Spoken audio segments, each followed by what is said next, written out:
President of this 48th Annual General Meeting of the OICOA Chennai Unit, Mr. Ashekaran. An effective report has been submitted by the Regional Secretary, Mr. Tamil Shekaran. My associates in the Central Committee, Mr. Vishnu Agarwal, who has been re-elected as the Secretary General of CONFED as well. Congratulations to him. Mr. Pankaj, the Additional General Secretary, Mr. Sanjay, Additional General Secretary, Mr. Pankaj, the Treasurer, the veterans of the Chennai unit, Mr. Sridhar, Mr. Hamish, Mr. Palliswamy, and all the pillars of the Chennai unit gathered here. It's really heartening to see a good gathering. Always OICOA was, the AGMs of OICOA are synonymous with the palm grove, isn't it? That was there. I was telling somebody, then they asked, whether it is in palm grove. They asked. No, this time it is a different attempt by the young Turks of the Chennai unit. Congratulations to him also. So, good morning to all of you. Greetings to you all on behalf of the Central Committee of the OICOA on this occasion of 40th Annual General Body Meeting of the OICOA Chennai unit. See, I have always, from the Central Committee we always look for a big gathering. Your numbers will be shown as 129, but that number is not there. Though we are happy, definitely we should always say that it is a good gathering. We are happy about it. There is a good number of young faces which we want from the organization. There is as usual, the reflection of the Chennai, the women force in good numbers. That is also there. I think they outnumber today the men who are present here. Very nice of it. And we want your presence here also in the leadership. That is what our expectations. And of course our Mr. Mahendran, whether I have to really call him the part of management, because the way in which he has been taking interest in the organizational activities, really it's enthusiasm. Though officially he has been even named as a chief guest all these years. He has been part of the presidium, not only here at the Central Committee level also. So Mr. Mahendran is here as, let me also make it formal with addressing him as chief guest, isn't it? So with all that, once again greetings and congratulations to all who are present here. The OICOA, whether it is a regional level general body meeting or at the central level, we don't call it a ritual. The movement itself, what we call is a movement by itself. What we move, how we are moving, that is what is very predominantly we need to look upon. So that way we just go through, and very excellent report has been submitted by Mr. Tamil, putting forth to you the macro level issues and till the micro level, how the individuals issues have also been resolved. And congratulations to the team here and also the members at large who have taken the banner, who have taken the flag of the OICOA to fly high in this area. As usual, that has been the tradition and the record of the OICOA Chennai unit, which is a very important regional unit in the map of the All India of OICOA. Coming to the issues per se, good number of issues have been listed out, and Mr. Ashekar, in his address, he has also put me some additional responsibility with some explanations on the wage revision today, how we have been moving on that. So let me just start with that.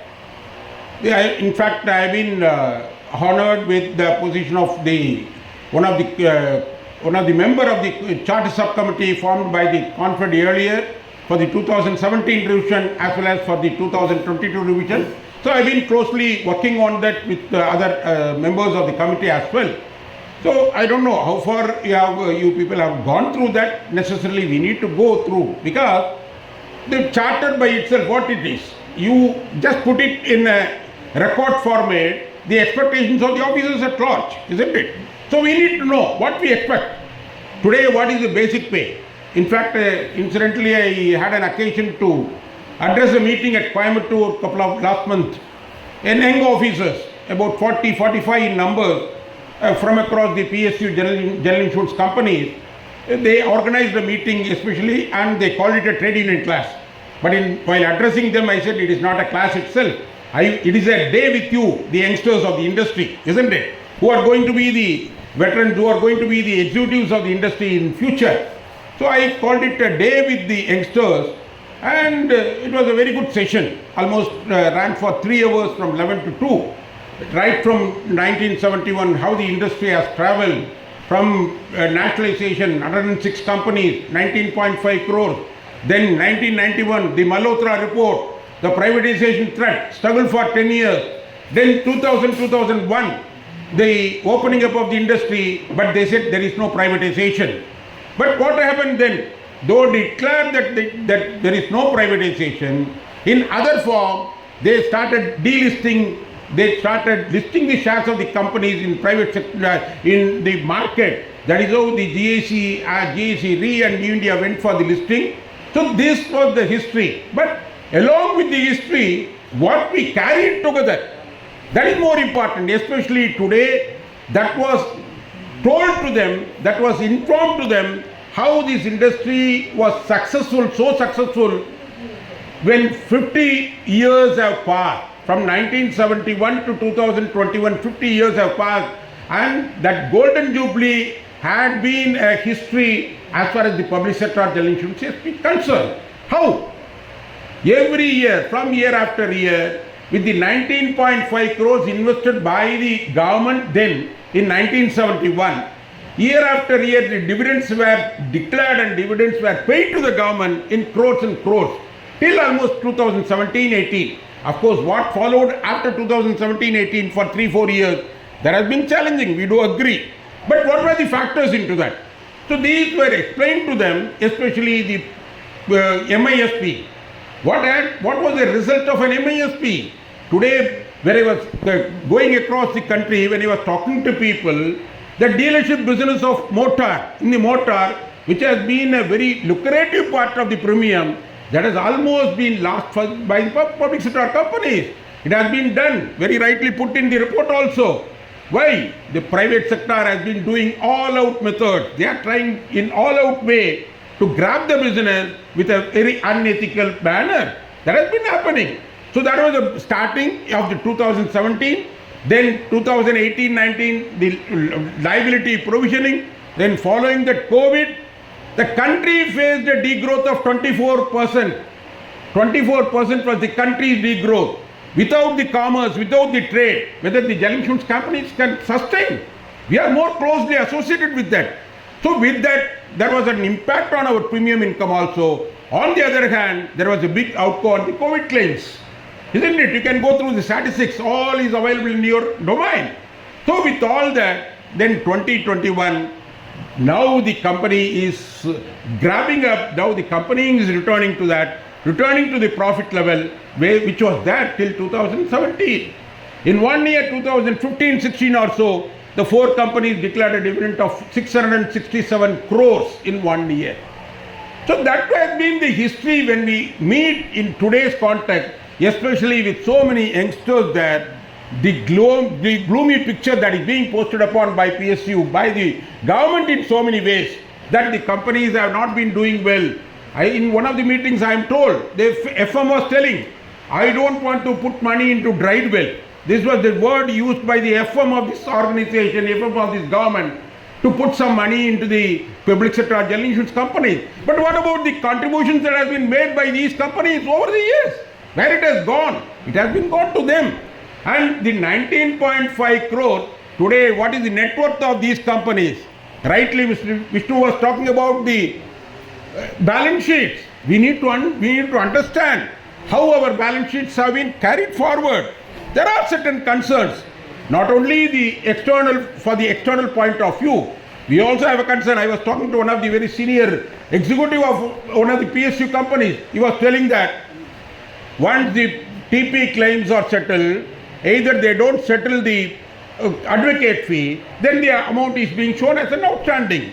Similarly, so many claims, like when the lower court, it has gone for appeal, then the claims are not properly handled. So ultimately, we need to even check into the books also in a proper way. We need to keep it so that the exact liability is also reflected. One more important thing I was told by the senior executive, especially the co-insurance balances. I was told after 90 days, the co-insurance balances will become nil. So whatever has to be received by the companies, then that is also again lost in the overall the premium income or overall asset of the companies. So these are very, at the macro level, these are all the challenges for which we need to work on. As an association, we need to understand that couple of years back, 3-4 years back, there was default, there was the solvent companies. Like I was talking to Mr. Pankaj also today morning, Diwan Housing Finance, IL&FS, the investments made by these companies were running to 2,200 crores, which have been shifted to the bad debts of our books. So at the macro level, if you just see, with due concern or with due regards to what Mr. Vishnu has said, whether in real terms, whether our financial strength has really been eroded, number one. Number two, when today we are projecting, yes, we are happy that last year the company was showing at 3,500 crores as the loss. This year we have come out of that. We have almost showing to close profit. In first quarter we are showing a profit of 118 crores PAT. We are happy about it. But in a reality, whether these things have happened, whether these are the results of that so-called initiatives that has been taken, whether the centralization of the process of underwriting or whether the structural changes that they have brought in, whether at the grassroots level, whether at the ground level, whether these changes have come about and this has transformed the balance sheets of our company. Again, to quote with one of the senior executives when I was talking to him, he was telling that in reality, whether these four public sector, because in a very real way of expressing our concern, the discussions were going on, he was telling that how far we are able to retain our renewals in the personal segment of the insurance. Number one. Number two, even if we take health, say for example, whether today, what is the percentage of the ICR that we are seeing across the industry? He was giving a very clear example. The standalone health insurance companies are running at an ICR of around 60 to 65%. There was an advertisement he was showing to me. For any shift, there is a mega event they are conducting, one of the private companies, private standalone health insurance. For what? Shift from other companies, they are giving a extra reward of 40%. How they are able to give it? So, on the contrary, on the corollary, you just think about it. What will happen for the public sector? You can see, you know how the agents are functioning. This agent will have his agency here, wife agency will be there with Star Health, the brother-in-law agency will be HDFC Ergo. With that, what happens? The creamy layer, especially this 40% commission or reward is offered for less than 45 years of age group. By the private, that standalone company, reward is very huge amount. They say if you bring in a business of 10 lakhs, we will pay you 3.5 lakhs as reward. So, see, I am not giving you a very, rather not to frighten you, but the fact remains, what will remain with the public sector ultimately? Naturally, when standalone is operating at a 60-65%, the other private insurers are operating at, especially health segment is operating at 75-80%, we are running at 105%. So whether our growth, today whatever growth we are just showing today, yes, on the first hand we are happy, yes, we are in the double digit growth. Last year 23-24 financial year, we are happy that we are at a 16% growth. But ultimately, this micro analysis, whether we are really doing it. In the long run, how far such a thing can happen? If we are left with only the loss-making portfolios in the long run, how we are going to sustain? Number one, Mr. Vivek Joshi, of course, he is not with the finance ministry now. He made a statement. You would have all gone through that. Come out of the PSUs have been advised to come out of the motor and the health segments. Motor health segment constitutes 70 to 74% of the premiums. Whether it is possible to come out on one fine morning, is it the way? There can be an advice from ministry. What? You try to restrict it. Till whatever restrictions they have brought in underwriting portfolio, the discipline that they are trying to implement, whether it has really brought in the results. Here and there have been some reports. In Kerala, when we went there, the MedSave, the state government employees premium, it started at 145% ICR 3 years back. It is a 3 years contract as per the term. Now they said it is coming down to 110%. So these are the larger challenges where the associations have to be very, very critically, we need to go through that. We need to take up with the management so that ultimately in the right directions we are taking the company. One more aspect, of course, the agency force. When we have to talk about the agency force, the gentleman was mentioning to me, when he is taking an agency with us, we don't have a follow-up. Yep, reality what has happened is, the Star Health or the other standalone health insurance, they go to his house, bring him up and say that you can become an agent here. We are prepared to offer you 25%, 35%. So ultimately, though the agent has been trained by PSU company, ultimately his services are being passed on to the private companies where we lack in a big way. Today there is absolutely no follow-up. Wherever the agency forces are there, the incentive part, like that we can multiply how the market is operating today. In this scenario, when we look at our balance sheets, when we analyze all our balance sheets, we only wish that it should be real. It should be very rightly, because he is basically an accounts, he used to very critically analyze even our balance sheets, our association balance sheet. So that way we wish that our balance should be very clear, should be truly representing our financial status. Always used to say, 10 years back, even when the solvency margin was going down, we used to say that our financial parameters are very strong. That has been the statement that we have been making it up. Even when comparing with other public sector general insurance companies, we used to say that Oriental balance sheet is almost pakka. Is almost very precise. There is no halakulla happening in the Oriental balance sheet. So that we wish that the financial strength of the company has to be taken forward with all strength. That is why we as an association, we need to be watchdog over that, how far these are taken place at the macro level. So when we talk about these financial results over the period, now the wage revision 2022 has become due. 2 years have passed now. Banking sector is completed. LIC has been given. See, when we look at the public sector, again, just going back to the meeting that we had in Coimbatore, I first asked them in a very casual way, all the young people post 2010 recruits, why you have come to the public sector general insurance companies. What was precisely there? I could just see people from the IT segments who are getting a better package in those segments. They have joined our companies. I asked them very specifically this question, why you chose to join the public sector or general insurance company, what was the reason? Naturally, precisely, the first was the security of job. Quite often we see the reports, what is it? So many employees have been retrenched in Google. So many employees have been chucked out of this other, the IT majors. So he was mentioning that because of the security of job, I preferred the public sector general insurance companies, and that is why we as a public sector general insurance companies have been providing the security of job as a very important factor for the youngsters to draw. I am happy now some recruitments are taking place. We need to talk about that. So in that respect, immediately next to the security of job, what comes the pay package? We are more concerned about the pay package, isn't it? 2017 revision, it is a fact.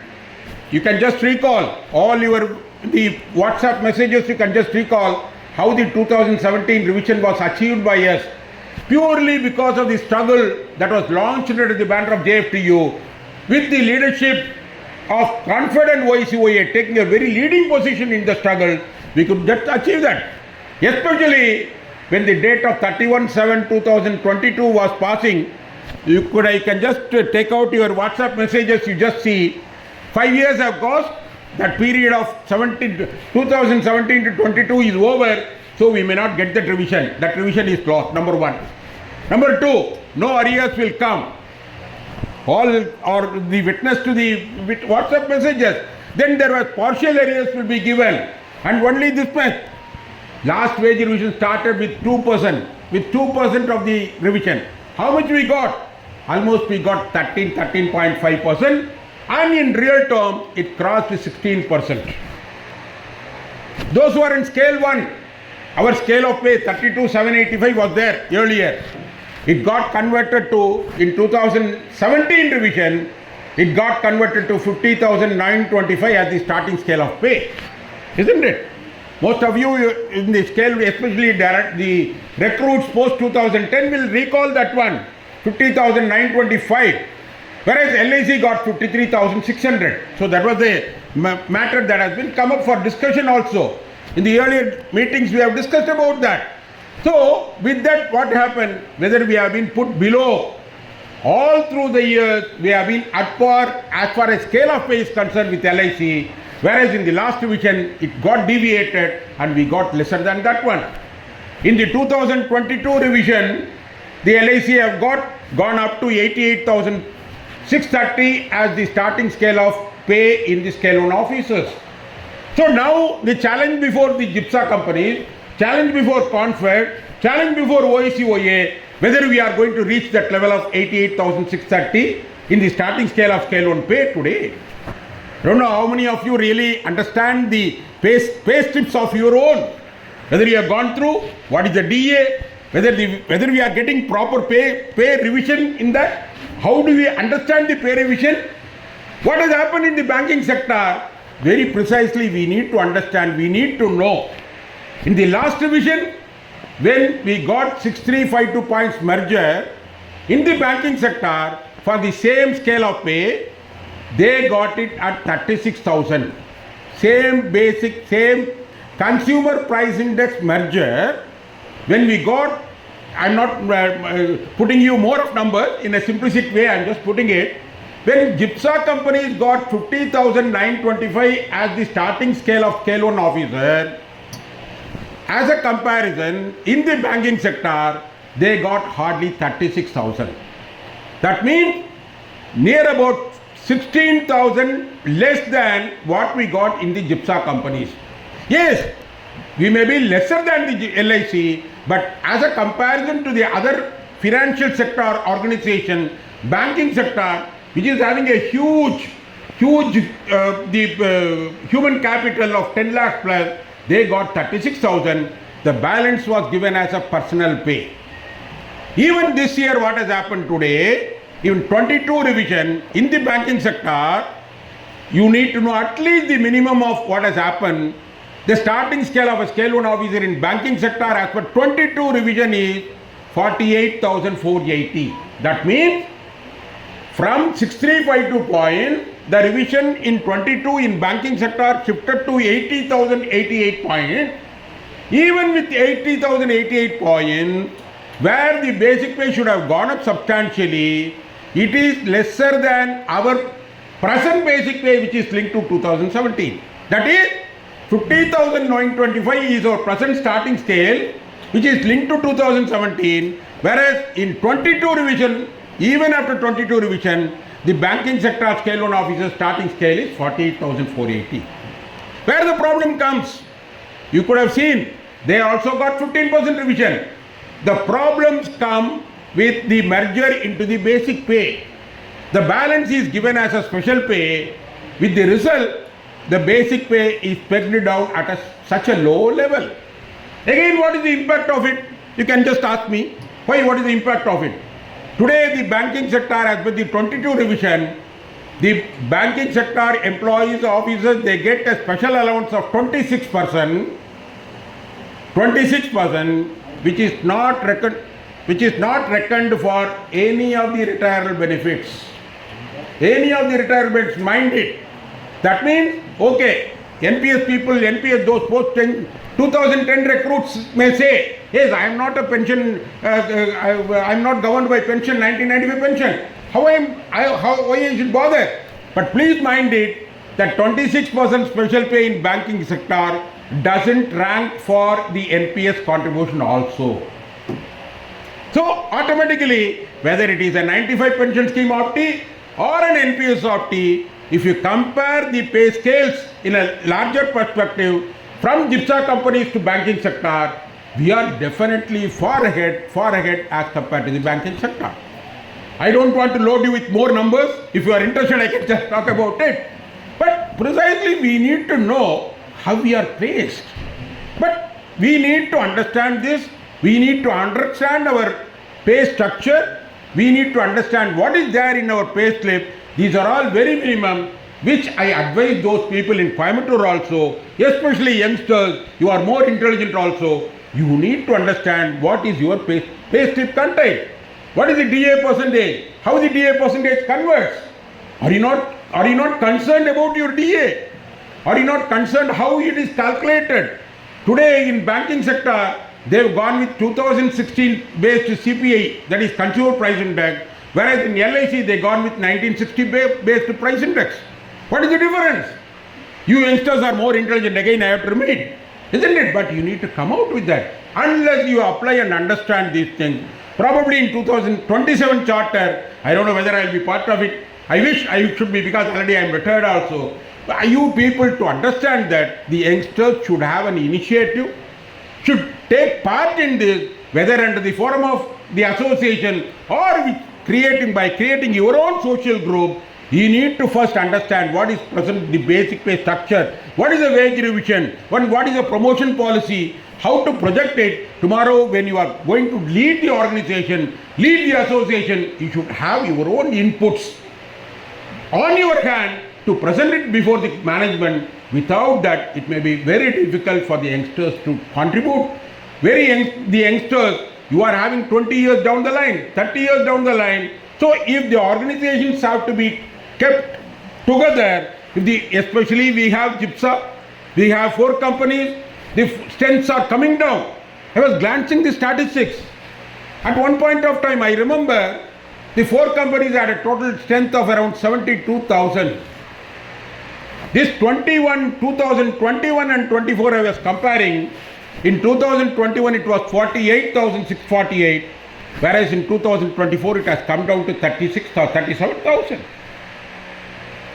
Yeah, we have great, the numbers are coming down. So with that, the reducing numbers, again, I am happy that the class 3 recruitment has been cleared by Oriental board, which is long awaited. The officers, the specialist has been created, and next month the exam is going to be conducted. But my only concern is whether the management is moving in the fast pace to keep up with the market expectations, because if we delay the process, the creamy candidate will go out and only we will be left with others. When we delay the process, extend it, because I remember it was initially advertisement was given in April or so. So already we are now in August, September examination, then interview.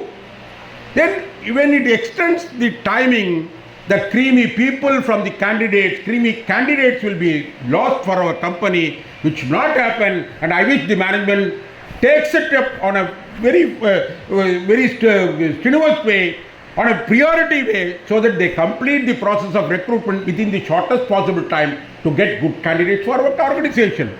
So with the numbers coming down in a drastic way, 2 things. One, you are shouldering additional responsibility to the organization, so you can expect a better package, number 1. Number 2, even from the association perspective, when 1,000 people were there, the strength was focused to the management. Now when 500 people are there, you have to be more vociferous in your call, more vociferous in your voice, isn't it? The sound has to reach them. So again, there is a need for the association, in the association front also, you need to be more vociferous without organizing yourselves in the better way, it will be very difficult for you. It is a caution that I would like to give it for the youngsters, especially the 1990 recruits, almost all are out of the company. In another 2 years, possibly they will be totally out of the company. The organization, the responsibility has to be shouldered by the post-2000, this millennium recruits. You need to shoulder that. So with all the limitations, yes, we know that how the management is preparing, how the government has been doing it. They kept target for this branch closures. They brought in all the 2018, the government, whether it is having a clear directive. The management 2018 what said?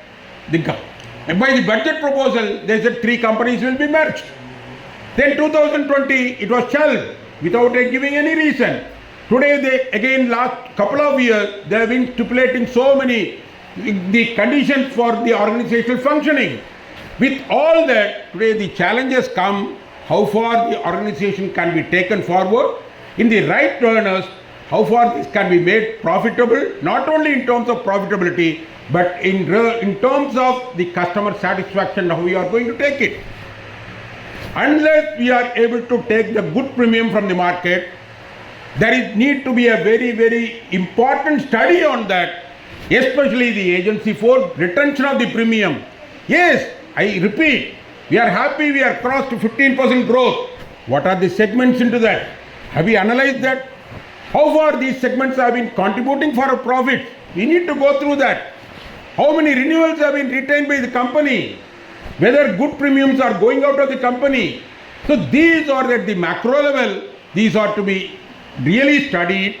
With that, of course, the companies have been doing that, but from the association platform also, unless we do take these steps, it will be very difficult to confront the management at the corporate level who have been taking it very lightly.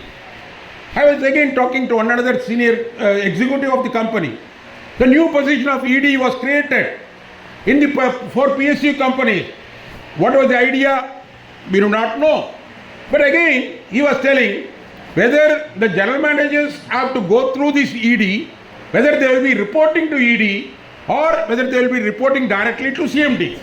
You see, when 7 general managers are there, one of the PSU company is taking a different decision, other 3 companies are taking a different decision.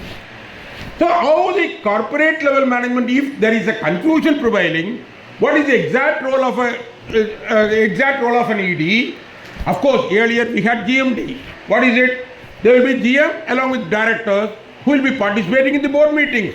But when the new nomenclature was created with ED position, how their roles are defined, whether GMs are to be reporting to the EDs or directly to CMDs, that is also creating a confusion among the top executives, mean how the organization is going to be taken forward. This is our concern from the platform of association, that ultimately we need to focus on the customer services. We are happy new portal has come, Oriental has launched new portal, but here and there we are hearing the news also, hearing the reports that every now and then there has been a problem. Unless we are able to address it in a proper way, creating again a better solution to the agents at large. Especially couple of days back also there was a report that the portal is not working. If the portal is working, the agency login is not working. So with that, if we are not able to create that customer convenience, we will be the loser ultimately at the organizational front, which should not happen, which should be given due priority. So with all that, these are the challenges that we are posing it at the organizational level. Coming to the even organization, as OICOA, the transitions of leadership has to take place. We need to address that also. We want the youngsters to come up, and with that, we should be able to face it, the 2027 revision, or retaining these organizations in the public sector. We need to take up on these issues on a priority basis, and I am sure the Chennai unit of the OICOA, in its usual manner, once again congratulations to you all in gathering here in a big number, and with this I am sure the Chennai unit will rise up to the occasion to keep the flag of OICOA not only within your limits of the border limits of Chennai region, Talk to your friends in other regions. Talk to them, your batch people in other regions, so that the activities of the OICOA is taken across in all other regions also to take the organization forward, not only the Oriental but also the OICOA. With these words, I come to my reference. Thank you.